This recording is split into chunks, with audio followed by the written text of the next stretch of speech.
took me a long time to realize that the game isn't aggressive, the game isn't violent. It's all focus and body mechanics and tactics and strategies and getting your opponent to play your game in areas where you're comfortable in, Yeah.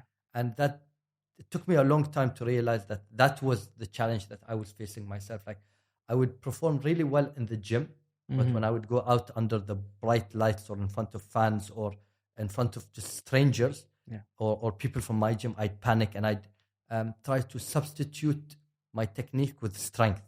And then I realized the best strength of all is actually your technique. If your technique is clean, no matter how strong or fast your opponent is, you will get the reaction that you are looking for. And it's just from the outside, it seems like it's an aggressive game, But once you do it, and once you do it very often, and once you get the opportunity to compete with people that are much better than you, then you realize, okay, they don't take anything personally.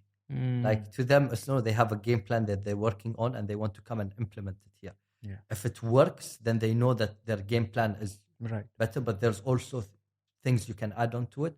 And if it doesn't work, it's not because they are bad or that guy is stronger. It's just, oh, I did something wrong here. Let me fix it. Right. So nothing is personal. And to me, it took me a long time to realize, oh, okay, that's the art of jiu-jitsu. Right. To be able to compete without putting a lot of pressure on yourself, to be able to compete without hating your opponent.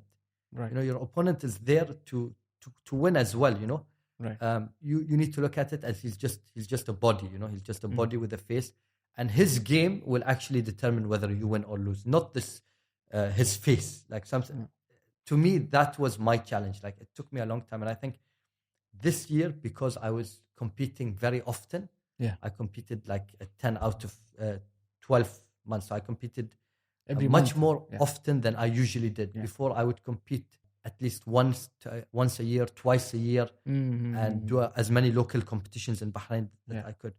Now I was like, you know what? I want to be as consistent as possible because I want to see whether or not like there are special people that can actually compete and win, or anybody in the world can do it. All they need to do is go in with a proper mindset. Yeah. And then I just figured out like if Ahmed can do it, then anybody in the world can do it. Yeah. It's just, and it takes a while to get into that mindset. It's realizing your power. Yeah. And before fights, I used to look at the opponent's name, and if he's a world champion, I would think, okay, I need to be stronger. But that's not how it works. No, even if he's a world champion, you need to be much more calmer now. You need to be much more focused. Yeah.